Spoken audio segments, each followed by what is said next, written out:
Halo Lur, gimana kabarnya? Baik-baik aja kan? Selamat datang kembali di channel Om Mahbub. Kali ini saya akan membahas sebuah film yang berjudul La Riva. Film ini dirilis pada tahun 1991. Film ini dibintangi oleh si cantik dan si seksi Monica Bellucci. Siapa sih yang gak kenal dengan Monica Bellucci? Film ini memang termasuk dalam kategori film jadul, namun tak kalah mantap dengan film-film zaman sekarang. Daripada penasaran, yuk langsung saja kita masuk ke alur ceritanya.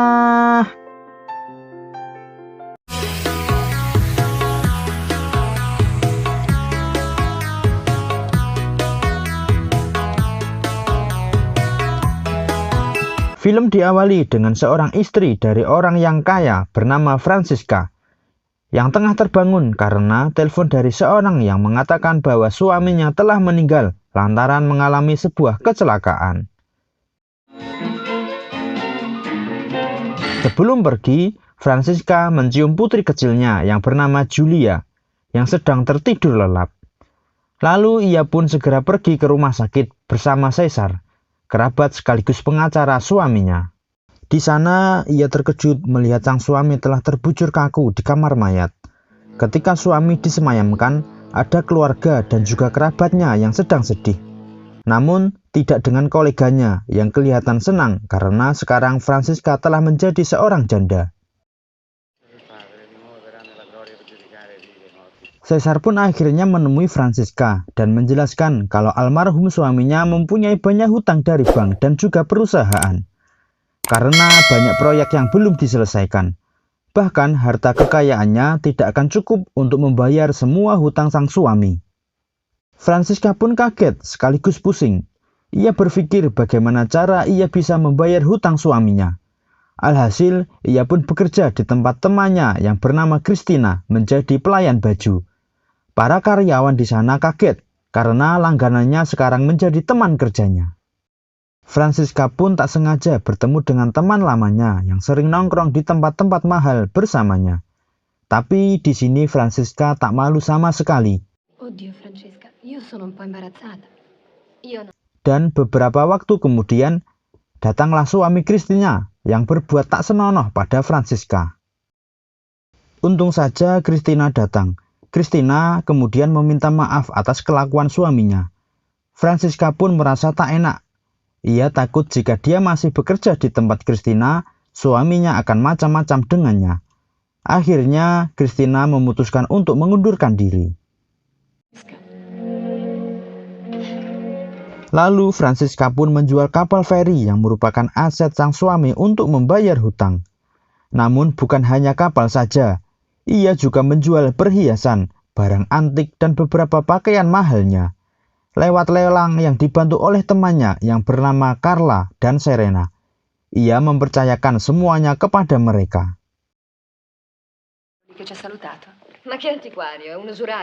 Selama Francisca pergi dengan beberapa kolega sang suami, banyak kolega yang memintanya untuk dijadikan istri.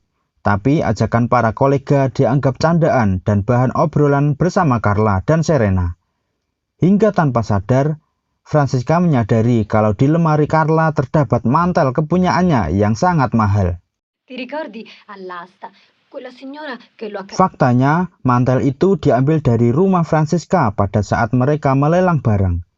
Francisca yang kurang senang mencoba memanggil suami Carla dan memintanya untuk mengambil kembali mantel itu. Dan di sini suami Carla meminta sebuah imbalan, yaitu bermantap-mantap dengannya.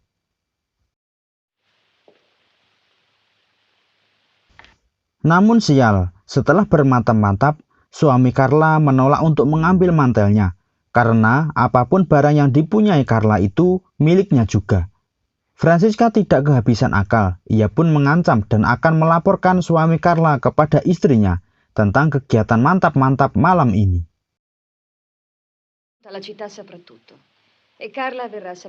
Alhasil keesokan harinya, suami Carla mengirim mantel tersebut kepada Francisca. Dan Francisca pun menjualnya, dan uang dari hasil penjualan mantel tersebut ia gunakan untuk membayar tunggakan sewa rumah, biaya sekolah putrinya, dan juga membeli mobil bekas untuk dipakainya sehari-hari. Tak lama setelah itu, Carla pun tahu bahwa suaminya telah memberikan mantel tersebut kepada Franziska. Ia berniat ingin mengambilnya kembali. Karena Franziska tak mau ribut, Franziska pun jujur mantelnya sudah ia jual dan uangnya telah habis untuk membayar hutang. Francesca, dov'è la pelliccia? L'ho venduta. Mendengar ucapan Franziska, Carla yang kesal pun mengatakan bahwa sebelum meninggal, suaminya telah berselingkuh dengan wanita yang bernama Camilla. Franziska yang baru tahu akan hal tersebut pun sedih. Ia tak menyangka mendiang suaminya telah berkhianat. Lalu ia pun bergegas menemui Camilla yang ternyata karyawan dari mendiang suaminya. Mereka sedikit beradu argumen, hingga Camilla pun menjelaskan sebelum suaminya meninggal, ia ditanya di antara Camilla dan Franziska. Dia akan memilih siapa, dan si suami memilih Franziska. Poi prese la macchina e aveva scelto lei. Entah harus sedih atau gembira, tetapi yang jadi pokok permasalahannya adalah uang Franziska sudah habis. Ia pun meminta kepada Caesar untuk mengumpulkan orang-orang yang mau ikut undian, di mana hadiah dari undian itu adalah dirinya sendiri. Para peserta harus menyediakan 100 juta untuk mendaftar undian. Sarebbero anche pronti a darmi, che so, un centinaio di Singkat cerita, Franziska diajak ke sebuah pesta konglomerat oleh Caesar. Di sana banyak sekali yang ikut undian dari mulai kakek peyot sampai ke ibu-ibu. Posso darvi una mano? Mai! E adesso ti presenti a difendere. Di tengah sayembara ada yang unik. Ada seorang pria yang bernama Antonio yang pengen ikut, tapi bukan dengan cara membayar, melainkan dengan cara menabrakkan dirinya sendiri. Ehi!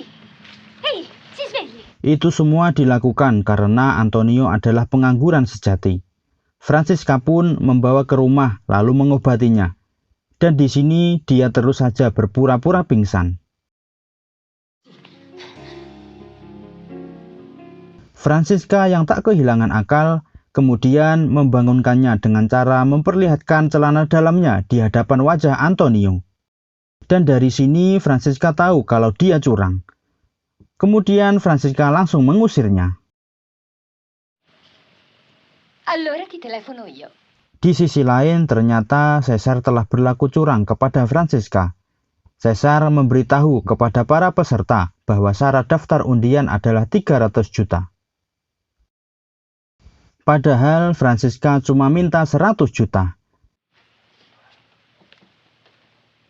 Sementara itu, Franziska sedang dimarahi oleh ibu mertuanya. Si ibu tidak setuju atas undian yang diselenggarakan oleh Franziska. Ia meminta agar Franziska menyerahkan putri kecilnya kepada si ibu mertua.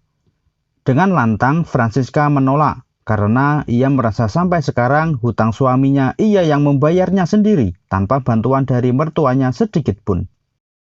Karena terlalu pusing, ia pun mendatangi Antonio untuk menghilangkan depresi dengan cara bermantap-mantap dengannya.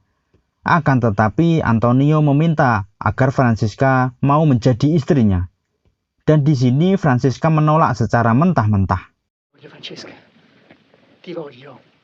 Tanpa mereka sadari, undian ini dibocorkan kepada pihak polisi oleh Antonio. Pihak polisi bertanya, apa tujuan dari undian ini?